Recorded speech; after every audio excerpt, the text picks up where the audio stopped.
Hi, everybody. Thank you for having me. It's a pleasure to be here. Bear with me. I'm slightly ill-prepared. I thought it was a good idea to agree to do this with a newborn at home, so have a little mercy and we'll get through this. I'm going to talk about soft skills. So soft skills are different from technical skills. They're not skills like wireframing or using Sketch. They're skills that help you kind of communicate with other people. They're skills you learn through self-reflection, things like that. So I basically called out 5 skills that I've learned throughout my career, and I'll give you a little bit of background through that. And they're skills that I see that UX designers who are starting out nowadays are still kind of lacking. So it's not really a diss to like design programs in general, but these are things that aren't really focused on that I think are very, very much important. Just really quick, like a show of hands, are there any UX design students here? Okay, great. Perfect. So this is sort of tailored to you guys, design students in general, but a little background about myself. I've been a designer for about 20 years. I started off in advertising as a visual designer, got an internship halfway through my design program, super excited about it, dropped out of school, ended up working on a lot of great projects, moved to New York, worked in advertising as well, quit that, and kind of was looking for something new to do. Ironically, ended up back in school, grad school, was at the Interaction Design program at the School of Visual Arts, which was really great. It's a great program. Enjoyed a lot of making, a lot of learning. And now I'm here at Amazon working on Alexa and talking to you guys, sharing my experience. So basically 5 things that college never taught me, but probably should have. And I say that with a question only because the anecdotes I'm about to share with you and the experiences I had, I'm not quite sure if those things could be sort of encapsulated and dissected and put into like a classroom environment. They're very specific and they require a lot of moving parts, and they happened over a vast amount of time. They aren't like these single instances of time that you can sort of just kind of put into a classroom environment. So maybe that's the point. Maybe that's the whole point of going through things like this throughout your career, is that these are learning examples to kind of help you grow as a person as well as a designer. So, I'd love to hear some feedback if this is valuable to you. Hopefully it is.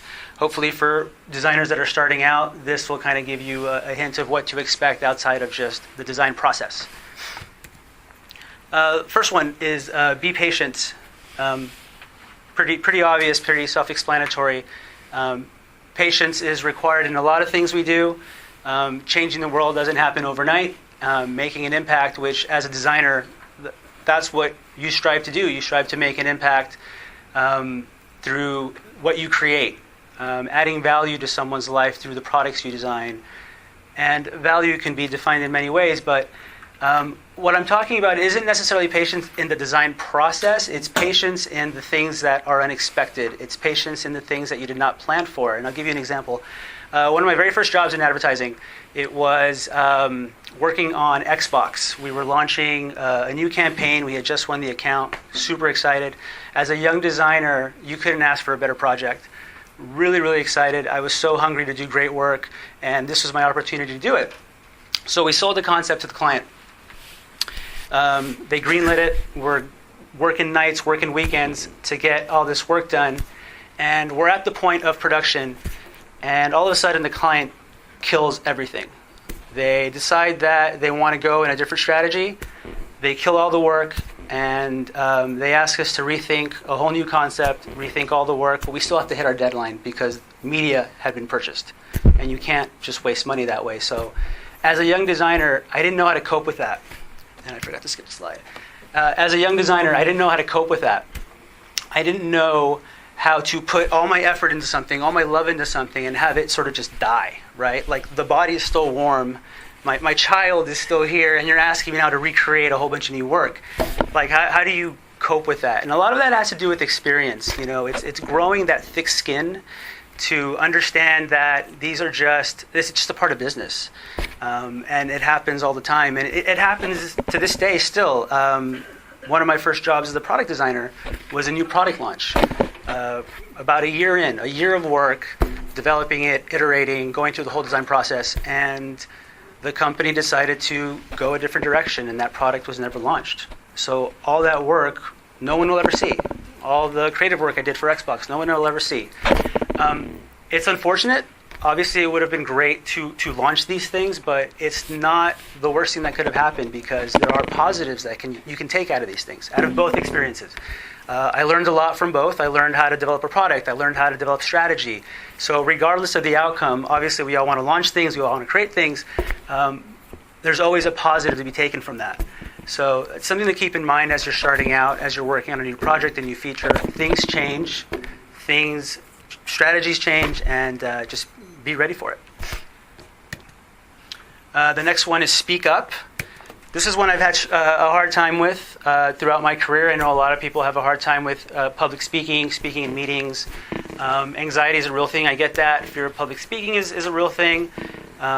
But I do urge you, if you're ever in a position where you're working in a team environment where it's required that you're in a meeting to share your thoughts and ideas, to learn how to do that, to work on being able to share a thought, to debate a design decision. These are very, very important things that help build teamwork, and they help your senior leadership, your peers, your managers know that you're dependable. They know that you have a thought process, that you can solve a problem. So again, these are very, very valuable skills that aren't necessarily emphasized in design programs, at least through my undergrad program, even my grad school program. Presenting was emphasized, but these other skills are sort of things that you kind of learn on the way. So again, just be prepared that if you can get over your fear of public speaking, it's a really, really important skill to have. And the third is focus on your objective. Again, this one's pretty straightforward. As a visual designer, everything has to be perfect. Any UI you create has to be absolutely perfect, pixel perfect. And one thing working at Amazon that I've understood and experienced is that our customers, they don't really care about that. They don't look to have beautiful screens and beautiful UI. Designers do, because we put so much of ourselves into it. But as a customer, they just want it to work. They just want to accomplish their task. And I've had projects where we've launched really, really horrendous UI. It was just really not good. But because of launch schedules, because of lack of resources, because of all these other factors that you weren't anticipating, you have to launch something. So to my surprise, the customer reaction for the not so pretty UI was actually pretty great. People loved it because it accomplished their task. Now, on the flip side of that, I've worked on projects where we've spent so much time creating really, really beautiful screens, a really beautiful interface. And again, because of resourcing, because of all these other factors, functionally, on the back end, maybe wasn't the best. And if we had more time, we could have devoted more time to fixing it. But it was beautiful, right? It looked great, so maybe that would be enough. Nope. People really just didn't care. People wanted it to work, obviously. So again, what focus on your objectives means is the minutia, all the things that make it look pretty and nice are valuable. They are important, but focus on your main goals. I think as designers, it's easy to lose track of that. So it's one thing to kind of keep in mind to help you kind of navigate through your product development, your design decisions, and your whole process. Number 4 is writing, your secret weapon. This one is, in my opinion, super valuable. I don't see enough designers do this, regardless if they're a UX designer or not. I think writing is an incredible skill to have, and I'm not talking about creative writing. I'm talking about business writing. I'm talking about the ability to explain your ideas concisely, to the point, to understand your audience, to be able to respond to an email, as simple as that sounds, to be able to respond to an email from a manager, from a senior leader, and provide the right answer to the point, using the right language, the right facts, is extremely valuable. It's something that is a lot easier to digest and understand than a PDF full of screens that you may or may not even be in the room to present.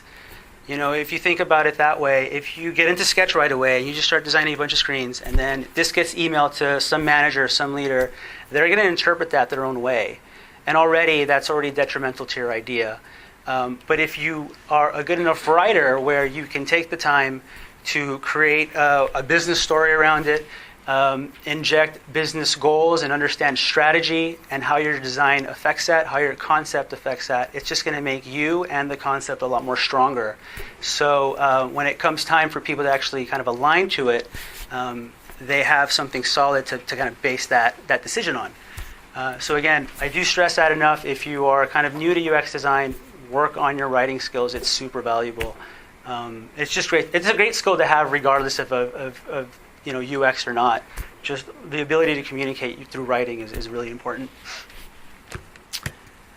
And the last one, don't get too comfortable. So this one might be slightly controversial, but from my perspective, if you're at a job that you feel challenged, that it leads you to a path where you will fulfill your career objectives and you can see that path, great.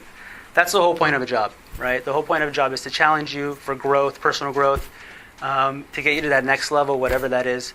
If you're at a job where you maybe feel slightly stagnant, where you do not feel challenged, then something needs to change. Because in my opinion, the worst thing you can possibly do to yourself and even to the company you're with is just waste your time.